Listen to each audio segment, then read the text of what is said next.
Welcome, curious minds.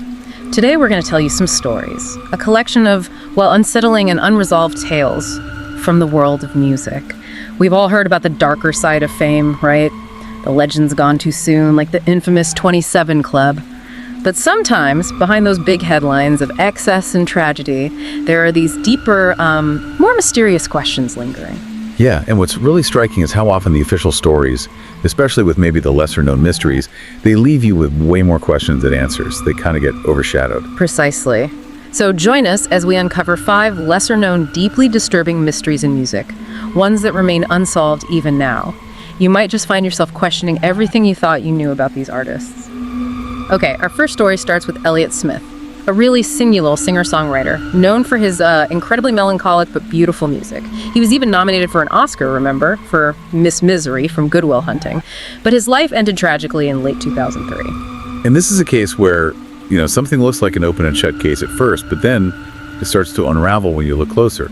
Exactly. So Smith's girlfriend, she came back to their apartment after they'd had an argument.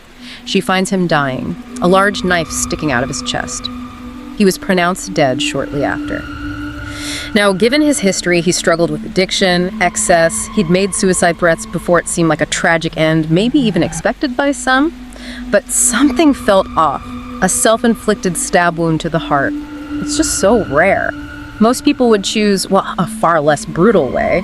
Still, Smith was known for being kind of extreme, so maybe some thought it was plausible for him. But the physical evidence started telling a different story, right? Yeah, here's where it gets really interesting. 4 things made this deeply suspicious. First, no hesitation wounds. Those little cuts people often make when they're trying to work up the nerve?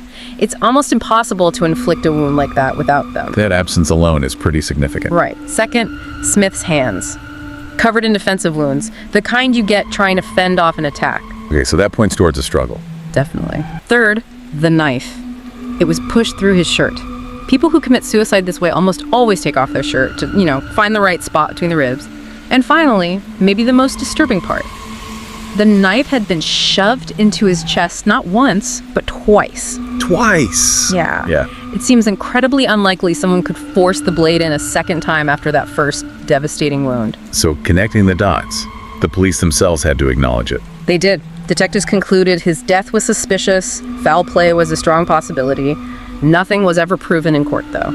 But his family, they remained convinced his girlfriend was responsible. Allegation she absolutely denies, of course. Just hangs there, unresolved. Okay, next up. We turn to a mystery most people probably don't even know about. It's the story of Jesse Presley, Elvis's twin brother. Jesse died during childbirth. It's a fact, but often just a footnote. But what's fascinating here isn't just the speculation that sometimes crops up, like maybe he didn't die, maybe he was given away because the Presleys were so poor.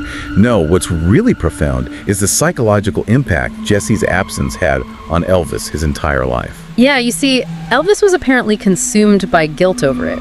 Friends said he never really got over Jesse's death, always felt like a piece of him was missing. He even talked about Jesse communicating with him, like a voice in his head or appearing in dreams. And this fits with something called the twinless twin experience. It's this phenomenon widely felt by twins who lose their sibling, even if they never consciously knew them. This deep sense of loss, of incompleteness. And often, they blame themselves somehow for the death. Right. And many believe Elvis felt he'd somehow killed Jesse in the womb, and that he had this duty, this pressure to live for both of them. Which could explain so much, couldn't it? That drive, that energy. Exactly. People see it as the driving force behind his music, his connection with audiences, but also, maybe, a major reason he spiraled later on, trying to live 2 lives. So you're left wondering, if Jesse had lived, would Elvis have self-destructed? Would we have had twin kings of rock and roll? Would he have chased fame so fiercely? We just don't know. It's impossible to say. But here's something kind of creepy, but also really heartwarming. Not long before Elvis died in '77, he told someone about a dream. He dreamt he and Jesse were reunited, playing a concert together, dressed alike, white jumpsuits, matching guitars, and then Elvis apparently said, "I'll tell you something else. Jesse had a way better voice than me." Wow. That's quite something. Yeah. Okay, let's move on. Our next mystery centers on Bobby Fuller, a musician from the 60s, best known for his version of I Fought the Law. Huge hit. He was just starting to really make his mark, and then his life was cut short. 1966, he was only 23. And the circumstances were immediately strange. Found in his car outside his apartment. Right. His body was in the driver's seat of his car, parked right outside his Hollywood apartment. His face, shoulders, chest covered in bruises. And he was doused in gasoline. Yet the official conclusion, almost instantly from the LAPD, was suicide, which is baffling given the scene. Baffling is the word. They apparently didn't even dust for prints or do proper interviews. So what stands out there? I mean, for his friends, his family? It screamed murder. Immediately. For one thing, the car had apparently only been parked there for less than 30 minutes before his mother found him. But his body?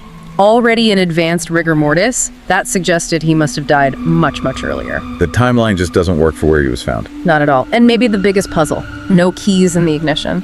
Right. So who drove the car there? Who put his body in the seat? It just doesn't add up to suicide. Absolutely not. So speculation went wild. Some people pointed fingers at Charles Manson, who was around the fringes of the music scene then. Others whispered about the mafia. Apparently, Bobby was involved with a woman who had mob ties. And his own brother believed that, didn't he? Yeah, his brother Randy, who was also in the band, wrote a book. He stated flat out he believes the mob killed Bobby after he tried to back out of some kind of deal. Which leads to the question, what about the police? Were they paid off? Maybe just scared to touch it? Or somehow We'll involved? probably never know the real answers there. The lack of a real investigation just leaves all those questions hanging. A really frustratingly incomplete picture. Okay, so from Hollywood, let's travel over to Wales. This is the story of Richie Edwards. He was in the band Manic Street Preachers, widely seen as one of rock's greatest lyricists. Achieved fame, fortune, young. Future looked bright. And then in 1995, at that same age, 27, Richie just disappeared, vanished, never heard from again. Now, it's important context here that Richie did struggle significantly. He suffered from depression, had a history of self-harm. There was that infamous incident in '91 where he carved, for real, into his arm with a razor during an argument with a journalist. So the struggles were public and they were serious. Yeah, absolutely. So, February 1st, 1995, Richie was supposed to fly to the US for a promotional tour. He intentionally missed the flight. Instead, he checked out of his London hotel early, 7 a.m., drove, apparently, all the way to Cardiff in Wales. And then, nothing. Pretty much. Without a trace, it started to look like suicide. His car was found abandoned near the Severn Bridge about 2 weeks after he vanished. There were signs it had been lived in for a bit. The Severn Bridge is a known location for suicide, so that seemed to fit. But there were inconsistencies, right? Things that didn't quite line up with that theory. Exactly. Here's where it gets really interesting again. Just before he disappeared, why would a man planning to kill himself withdraw 2,800 pounds from his bank account in cash over several days? That's odd. Doesn't fit the pattern. Right. And that fuels the theory he's still alive, that he faked his death. And this theory gets bolstered by reported sightings. Just a couple of weeks after he vanished, someone reported seeing him at a passport office. A taxi driver claimed he picked Richie up, dropped him off somewhere else. And years later, too, there were those sightings reported in the Canary Islands. Multiple times. Yeah. Now, the official investigation itself, it was described as pretty unsatisfactory.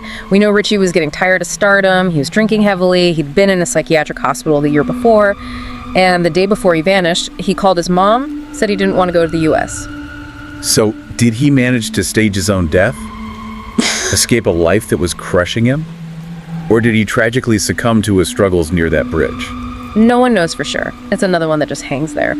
In 2008, they declared him legally dead, but nobody was ever found. Still a total mystery. A really haunting absence. Okay, our final chilling story takes us back to Hollywood.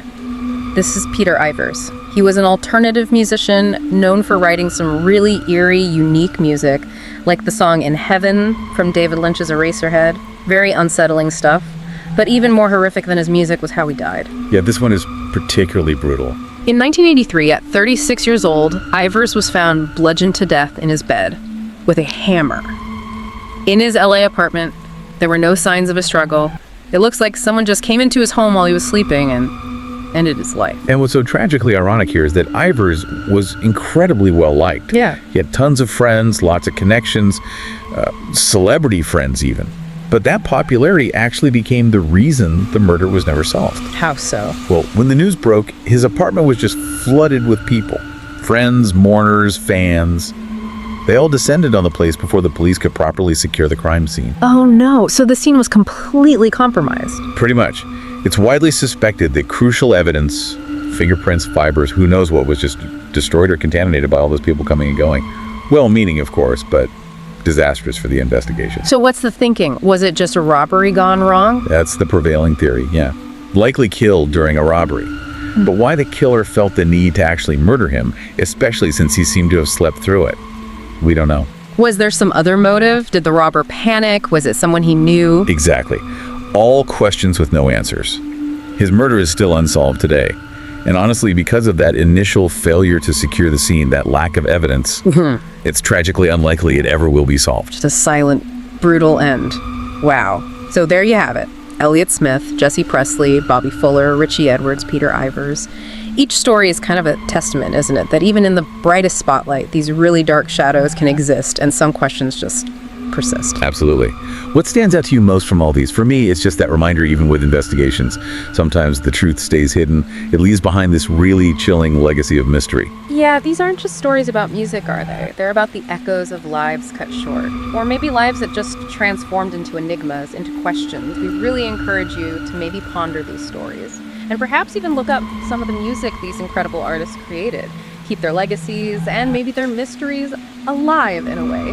Thank you for letting us share these stories with you. Until next time, keep your curiosity sharp.